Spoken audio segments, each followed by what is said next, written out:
Thank you and welcome to the show this morning. The topic this morning is establishing a minority franchise, and we're fortunate to have with us an individual who has been involved with establishing minority franchises and other activities, and a great entrepreneur, Mr. RJones1. And of course, Mr. Jones, let me welcome you to the show this morning. Thank you.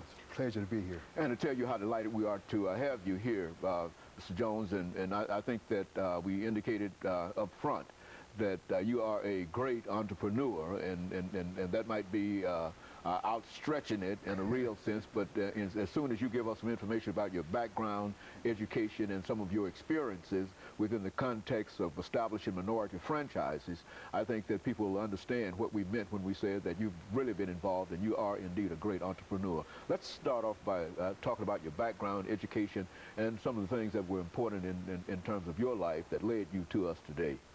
Okay, well, hey, first of all, thanks for being here. It's an honor. Yeah, well, I began my life in rural West Tennessee,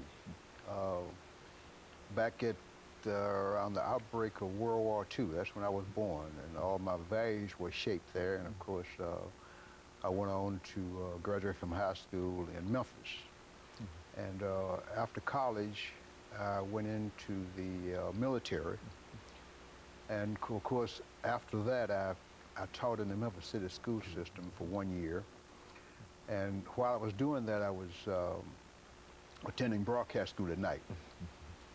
So back in 1964, I landed what I thought was my dream job. Okay.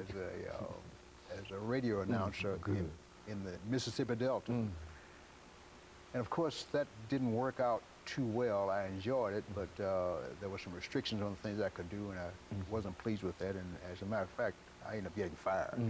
Okay. Might have been the best thing that ever happened to you. It was the best thing that happened to me, because when I got fired, what happened, it put me on the road. And I ended up in Washington, D.C., in an employment counselor's office. And that employment counselor hooked me up with an HR person that was with McDonald's. At that time, it was a franchise-owned McDonald's. It was like one franchisor owned, franchisee rather owned, multiple restaurants. And this was back in July of 1965.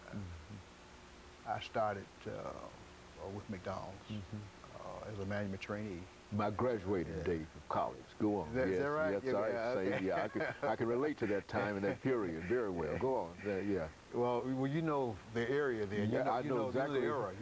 I know exactly what you're talking about. Go on and let make our audience understand exactly what you're talking about. Well, I tell you what, it wasn't a pretty scene. It was hot. Matter of fact, July the 5th, and I was scrubbing trash cans. And fortunately, as a result of getting those trash cans sparkling clean, I got an opportunity to become a general manager in a very short period of time. And then, of course, came an opportunity to join McDonald's at the corporate level. Of course, broke racial barriers there. And I was exposed to how franchises operate. Good. And I began a position as a franchise consultant for McDonald's Corporation, which was fulfilling the company role to the franchisees.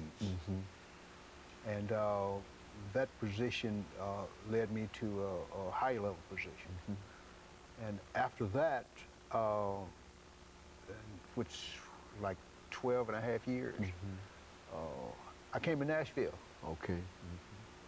To become a franchisee then. And of course, that gave me experience on the franchisor and the franchisee side. And I had an opportunity to work in a capacity that I was consulting people in. So then I had people consulting me, and I saw it at a whole, in a different way, with a whole different level of exposure.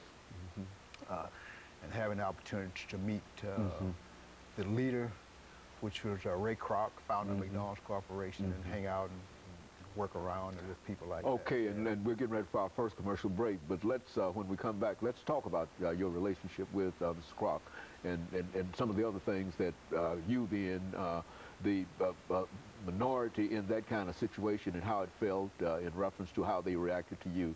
And let's see if we can sort of deal with that during the second part of the show, because I think that this is what we want to deal with. And I know the period, and I know all the things you were talking about, but we want our audience to understand exactly what you were doing at that time.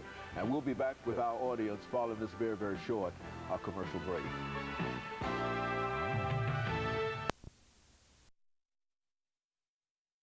We're talking to Mr. Roland